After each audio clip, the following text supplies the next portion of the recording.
Good afternoon, everybody. Today, in this session, we are going to talk about how to build cache coherent systems that actually are scalable with Omnixtend, which is an open cache coherent protocol. With me, I'm Atish, and I have my colleague too with me. We are from Western Digital System Research, and here are the other collaborator from Western Digital on this work.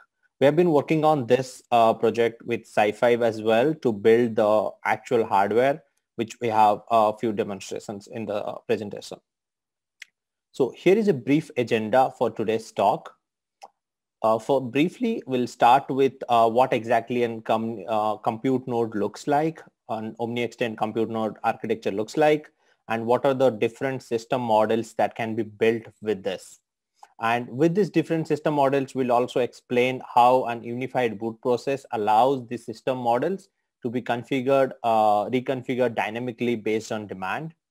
And at the second half of the talk, to walk you through the software-centric approaches where we are focusing on a protocol simulation and a system emulation effort where it helps to develop these systems, build these systems much faster than we would have done it on hardware. At the end, we would discuss our future plans and how we are going to proceed with this project in future. Now, here is a brief idea of how different Omnixtend architecture would look like.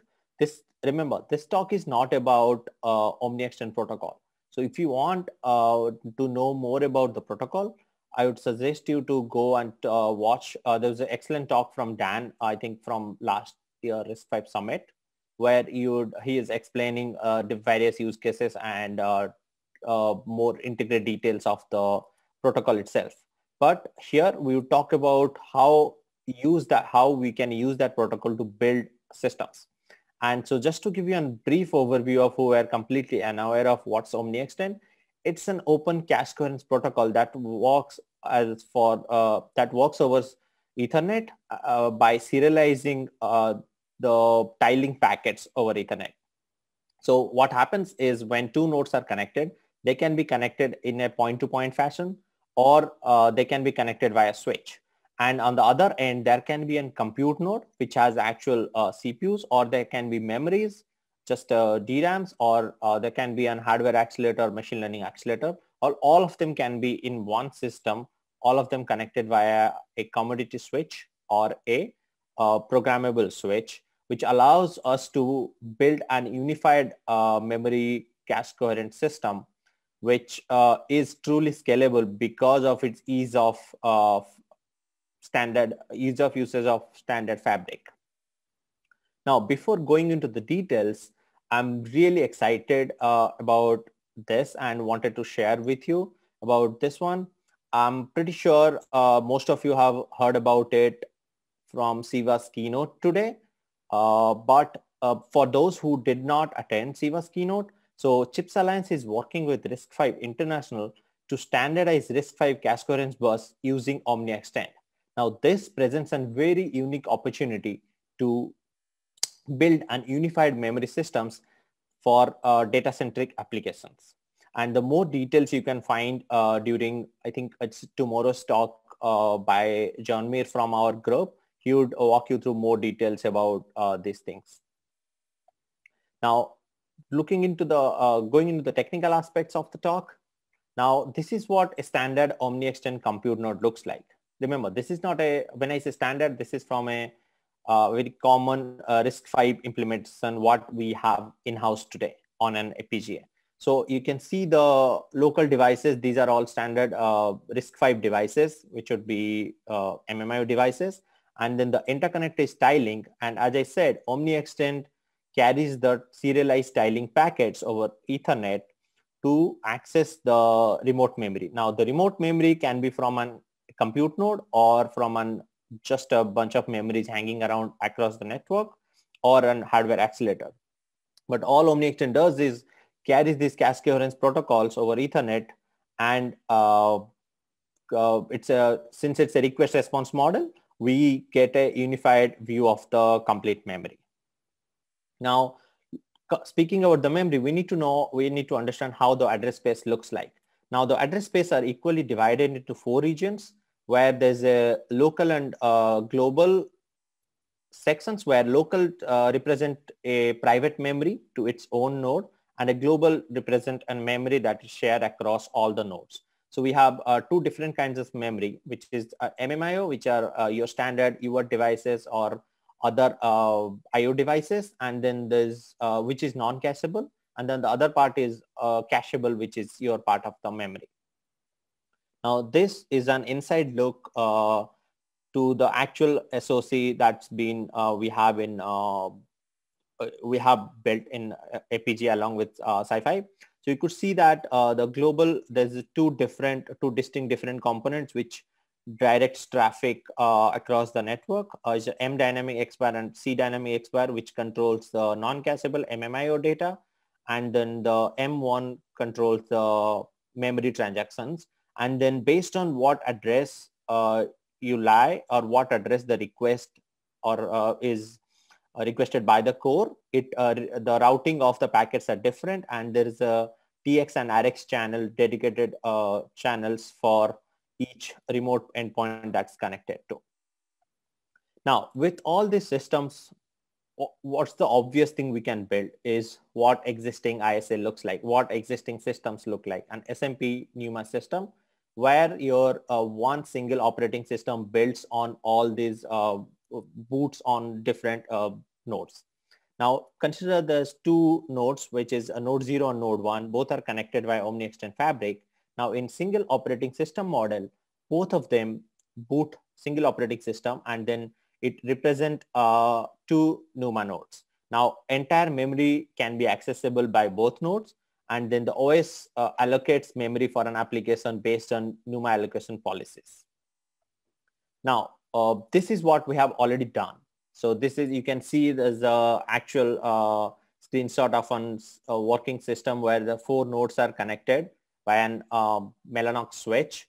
And you can see there are like 16 CPUs with 2 GB memory on every node.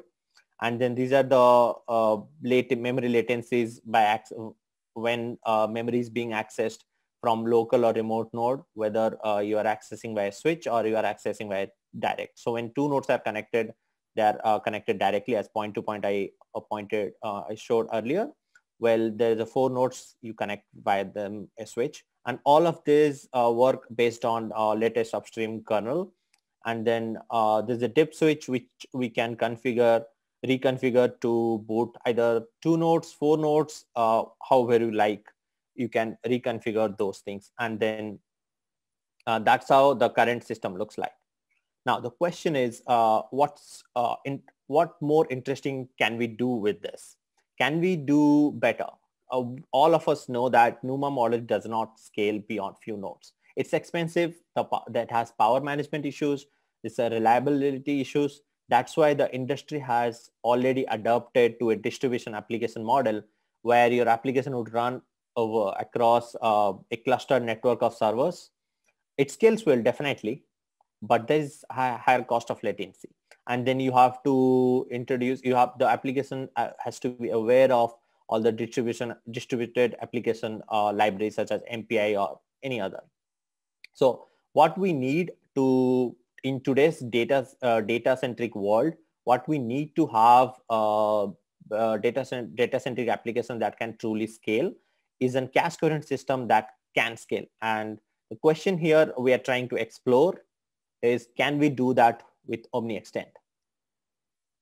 Now, this is something that we are currently doing experimentation, doing studies to see how feasible it is and how good it is. We believe this approach that can actually scale. Now, what exactly it does is it leverages the best of both worlds. We have 2 independent memory nodes, and both of them boot independent instances of the operating system and shared a portion of the memory. Now, both of them connected via Omnixtend, and then they represent same unified view, but now there's no NUMA in picture. Now, what happens is when user space application requests a memory, a kernel driver would be there to map those memory to kernel space, and then you would get an unified view so that you do not have to use any kind of distributed application framework. Now, this is what we believe can easily scale, and the performance should increase as we add more nodes. So it really gives a lot of advantages for the application, which needs a lot of memory and without going through the distribution application frameworks and without going through a cluster network of servers. Now, to achieve these, we need to manage this and reconfigure this intelligently such in a way that all of the systems can be reconfigured based on the application load, based on what kind of demand, memory demand it has. We should be able to switch between NUMA node, NUMA model or single operating system model to independent system model. That's why we have an unified boot protocol that allows you to reconfigure these systems upon reset. You could, the boot protocol tells individual system, allows to a lot of experimentation and exploration without actually changing the hardware. The same hardware can be used to boot different systems. Now, one of the key aspects of the boot protocol is the management server. So what does management server do? So the management server is an entity that decides how the global memory address looks like, how the memory map looks like, how which, let's say it's a single operating system model, which node is the boot node. If it is an independent model, how individual nodes would boot, and then where it would boot. So all those things are configured by a management server, in management server by an user, and then management server would let all other nodes assign those roles so that they could switch between different, assume different roles to boot different systems. And currently, to make it make our life easier, it's implemented as a separate entity from XAT in that network, which carries the boot time transactions but do not carry actual Omnixtend traffics when the memory transaction starts happening. All we need is this is done so that reconfiguration part is easier, but it does not restrict, the protocol itself doesn't restrict you to implement this in one of the actual nodes. Now, this is how a boot protocol will look like in actual implementation in a, let's say, RISC-V system. So these are the standard multi-stage boot flow in RISC-V. So all the stages would happen in parallel, but at the last stage where the device tree is passed, the device tree in each node would look at the roles assigned by the management server, and based on that, it would take a decision of booting an independent instance of Linux or jumping into the boot node. So management server will assign the role one node as the boot node server, and then that's where the Linux would boot, and then all other nodes would jump to that boot node. While if it is assigned as an independent system, in that case, every instance would actually go and boot in independent instance of the operating system, and the memory is shared on demand via a kernel driver. Now, all this is good. So this is pretty interesting and exciting, and we can build these systems. But building these systems in hardware takes a lot of time, lot of personnel, and lot of cost. So what our next approach is a software-centric approach where we can fast track this, and this would reduce, this would help us to verify the protocol correctness and verify the scalability of the protocol. And to explain the details about this, I would like to invite my colleague to go through the rest of the presentation. So I'm Tu Dang. I'm a technologist at Western Digital, and I'm work with Atish in the projects. So Atish already proposed a software approach. As Omnixtend is still in its infancy, and we can expect many updates to the protocol in the future. And testing and debugging in hardware is time-consuming, and we need a faster way to verify the correctness of the protocol through a unit set and test switch. To solve that issue, we developed a software library that simulates the interaction of Omnixtend protocol between the endpoint and a test switch to verify the correctness.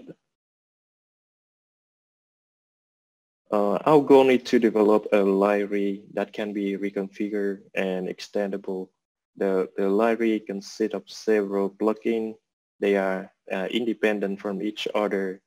For example, the cache plugin can be direct map, ALU or FIFO cache, while the transport layer can be implemented using raw socket or IP TCP or even RDMA for high performance.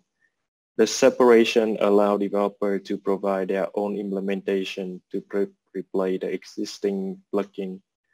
Currently, we provide implementation as an ALU cache, Omnixtend protocol, and at the transport layer, we use raw socket for exchanging messages. At a high level, to use the library, an application or system emulation instantiate an OXPS device, which subsequently instantiate 3 components of the protocol library. The test application simply issue read and write requests to a particular address, and that will transform to Omnixtend messages and were sent out of the network interface by the transport layer. The test switch verify the protocol in a variety scenario for correctness, and the flow is similar for the system emulation. Memory access is trapped and then checked by the address checker component, and the test will be written in qtest. At a bigger goal, our project is to fully simulate the whole system with distributed compute, memory, storage, and optional accelerated node. So we use QEMU, a generic virtualization, to emulate RISC-V machine, which can be connected to a coherent fabric that talk with other Omnixtend endpoint. It can be virtual node or physical node like FPGA or ASICs. And note that each node will have to implement Omnixtend protocol and run the protocol. Now we have a closer look at the design of a virtual machine, a QEMU system. The virtual machine is simply a Linux process running in the user space of the host machine. Each memory access from the application in the guest user space is trapped with a callback. And then for cacheable memory, the address checker will check the cache first. If the cache is not there, it will either load or from the local memory or remote memory through the Omnixtend device. For non-cacheable, the non-cacheable memory access, the request is routed through the Omnixtend device, and it subsequently access the local MIL device or the remote MIL device. So to recap, the protocol simulation is pretty simple to set up and run the test, but it doesn't be able to load an operating system. And to compensate that, we use a system emulation to completely simulate the system level, and that way we can verify the initialization protocol to bring up large number of nodes for scalability tests. And one common drawback of both approach is the performance. So the simulation and emulation is just mean for the development and testing. So we are just in the beginning of the project, and then there are a lot of work to do. We currently target a single OS model. We would like to provide a kernel support for independent node model too. To deploy different topology, we make use of the management server to configure every node in the system. The test suites also need to be improved to cover every possible use cases. And the scalability is also desirable, so we would like to hook up the virtual machine with the hardware implementation like FPGA or system on chip. And the ultimate goal is to release the software at the open source project and to further innovation from the community. Thank you for listening.